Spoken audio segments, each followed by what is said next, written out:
Comment accélérer l'engagement des entreprises pour lutter contre le réchauffement climatique? C'est le thème de notre débat du jour, avec toujours pour en parler Jérôme Cohen, le fondateur d'Engage et initiateur de la Convention 21, et avec lui Gilles Vermaudet-Roche, directeur développement durable de Schneider Electric, membre du C3D et également de la Convention 21. Bonjour Gilles, merci de nous rejoindre. Est-ce que vous pouvez nous expliquer la raison pour laquelle vous avez rejoint, vous êtes signataire de cette Convention 21? Moi, je suis signataire de cette Convention 21 avec beaucoup d'autres. Vous avez rappelé l'engagement du C3D. Il y aura aussi beaucoup d'autres réseaux, le Global Compact et d'autres, pour pouvoir considérer qu'au fond, il y a une accélération et qu'on est au temps de l'action. Dans ce temps de l'action, le sujet principal, c'est la question de l'impact et puis aussi d'écouter les acteurs. Parce qu'il est question de l'agenda des solutions, il est question de penser autrement cette transition, et on voit que pour penser autrement cette transition, il faut que tous les acteurs soient mobilisés. On avait l'habitude de dire le développement durable, c'est l'enjeu des grandes entreprises, c'est l'enjeu des grands acteurs, des grandes ONG, etc. Moi, je peux témoigner que d'abord au C3D, on est un mouvement de plus en plus large. C'est dire que dans beaucoup d'entreprises, il y a des acteurs qui s'occupent de la citoyenneté, de la responsabilité, du développement durable. Je pilote aussi d'ailleurs dans le cadre du C3D, mais aussi avec le MEDEF, la FEP, EPE, le Global Compact, le Pledge, c'est-à-dire un sujet sur lequel, certainement au mois de juin, 1000 entreprises françaises auront signé cet engagement pour dire qu'est-ce que dans les 3 ans elles font pour réduire leurs émissions carbone et s'engager dans une économie bas carbone. Je prends cet exemple parce que cet exemple est justement très lié à ce que fait cette convention. Elle s'engage dans une démarche dans laquelle tous les acteurs, toutes les entreprises ont quelque chose à dire sur le sujet. Et ça vaut le coup, 1, de les écouter. 2, ça vaut le coup tous ensemble de faire une introspection pour comprendre comment il y a une chaîne d'entreprises pour arriver à des solutions qui apportent quelque chose. Et la sobriété carbone, c'est une porte d'entrée dans l'univers de la RSE ? Oui, je pense que dans le cas présent, la sobriété carbone, mais en même temps tous les enjeux sociaux. On parle de RSE, on peut aussi parler de la place des jeunes dans la société et comment les entreprises ont certainement une bonne partie des solutions pour demain, pour des stages, pour de l'alternance, pour de l'emploi. C'est à la fois nécessaire pour ces entreprises pour pouvoir être plus innovantes, mais à la fois une démarche de responsabilité. On ne construira pas le monde de demain sans eux. Donc, le climat, cette démarche sociale, cette démarche d'intégration, la question de la biodiversité. Voilà, c'est tous ces sujets. Les entreprises sont différentes. Moi, je témoigne qu'au Global Compact, avec une petite boîte de Grenoble qui s'appelle Setup, une autre près de Saint-Giron qui s'appelle CCM, on a des discussions très sérieuses sur comment prendre en compte les enjeux de développement durable. Les patrons de ces boîtes, les dirigeants, les gens engagés de ces boîtes ont quelque chose à dire de très concret, utile pour dire le chemin de maintenant, c'est celui des solutions. Et donc l'objectif, Jérôme Cohen, c'est de clairement peser sur la prochaine élection présidentielle. Il y a un double objectif, je crois. Poser sur l'élection présidentielle, si on est un. L'idée, c'est qu'on va arriver avec des propositions qui auront été amenées par ces 150, mais en fait, finalement, par tous ces réseaux qu'on a constitués auparavant. Et ça, c'est fondamental. C'est pour ça que le C3D, Pledge, etc., le Global Compact, c'est fondamental qu'ils soient partenaires, qu'ils travaillent avec nous. Donc, on est avant tout des fédérateurs et puis aussi de choses qui existent déjà.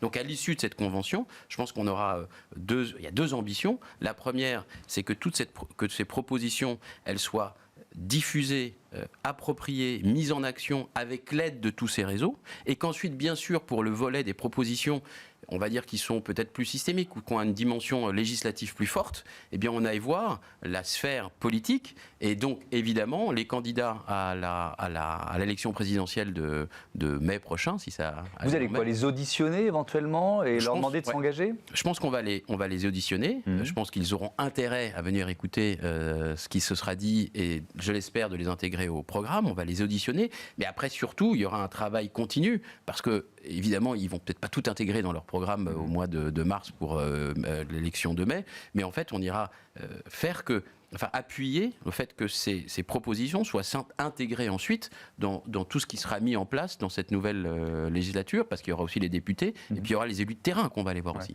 Mais est-ce que ça veut dire que vous irez jusqu'à soutenir un candidat à la présidentielle ?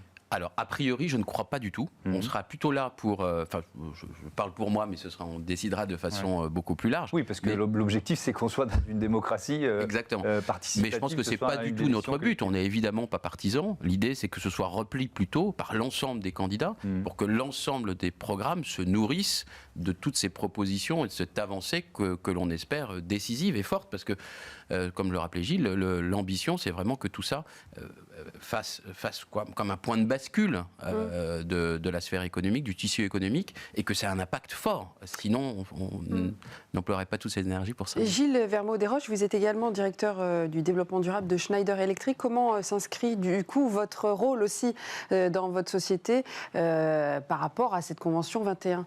Je crois que nos grandes entreprises qui se sont mobilisées depuis de nombreuses années, y compris pour faire piloter leur stratégie. Schneider Electric devient aujourd'hui une entreprise qui se mobilise pour l'efficacité énergétique et réduire les consommations énergétiques de ses clients, petits et grands, ont une responsabilité dans la filière dans laquelle ils sont. Schneider Electric, c'est 50 000 fournisseurs dans le monde. C'est 60% de son chiffre d'affaires qui est rendu à des fournisseurs qui eux-mêmes ont des acteurs. Je crois qu'aujourd'hui, il est clair qu'il est essentiel d'activer tous les acteurs économiques.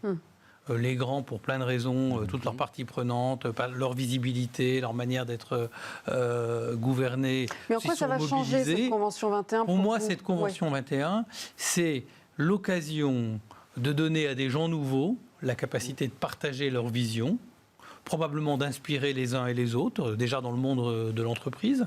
Je crois que c'est important d'entendre des PME qui bougent, qui disent qu'elles adhèrent au Global Compact, qu'elles font elles-mêmes leur pledge pour leur relation avec leurs collaborateurs. Mais toutes les entreprises sont innovantes. Ça n'existe pas, une entreprise sous prétexte qu'elle est petite qui ne ferait pas d'innovation. Donc je crois que le premier point essentiel, c'est d'activer tous ces acteurs. Et qu'est-ce que ça dit ? Ça dit quelque chose à la veille du débat présidentiel, mais ça dit aussi quelque chose dans la relation entre une entreprise, ses fournisseurs, ses clients, et comment l'ensemble de ces questions vont devenir très importantes sur la table de négociation, de discussion et d'innovation. Donc pour moi, c'est une des démarches, c'est pas la seule, il y en aura d'autres, c'est une des démarches hyper importantes pour s'inspirer, pour être en capacité d'écouter, et ceci dans un débat bien organisé, ce que peuvent en penser les uns et les autres. Je crois qu'en écoutant, en dialoguant, on apprend soi-même à avancer et puis à faire évoluer. Et puis tous ensemble, on essaiera d'avoir des propositions et des forces d'inspiration dans l'ensemble des débats, et pourquoi pas dans le débat présidentiel. Ça peut inspirer, évidemment, et vous espérez que ça va inspirer les candidats à la présidentielle, mais ça peut aussi inspirer tous les chefs d'entreprise. Ah ben bien sûr. C'est pour ça qu'on veut après diffuser extrêmement largement. Mais il y a un mot que tu as utilisé qui est très important, c'est le mot dialogue.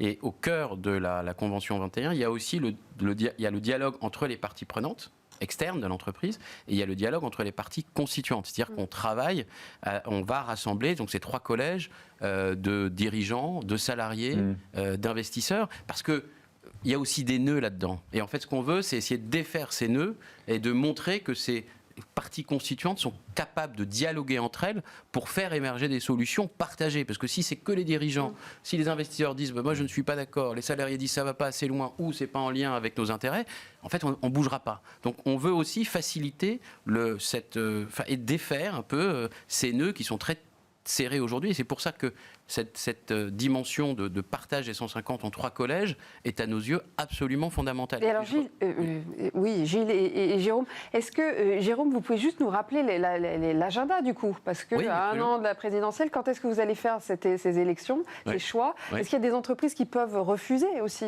quand elles sont nommées? Comment ça va se passer? L'agenda, quand est-ce que ça va se passer? Moins d'une minute pour dire Moins d'une minute. On commence maintenant. On fait la plateforme d'intelligence collective pour faire remonter. On a le centre de ressources. On commence le processus de tirage au sort qui va durer quelques mois à partir du mois de mai pour ensuite arriver au choix des 150 après l'été. Alors bien sûr, on va certainement contacter 20, 30 000, 40 000 entreprises pour finalement, in fine, tirer au sort les 150 qui soient bien répartis sur le territoire en fonction de leur taille, leur chiffre d'affaires, etc.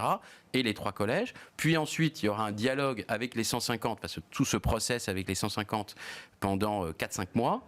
pour arriver in fine à avoir les propositions aux alentours de février-mars prochain et commencer à diffuser à la sphère économique et politique. J'ai réussi, mon numéro. Bravo, merci beaucoup. Il est trop fort. Merci à tous les deux d'avoir Merci participé beaucoup. à ce débat. C'est l'heure de Smart Time. Merci beaucoup. Merci.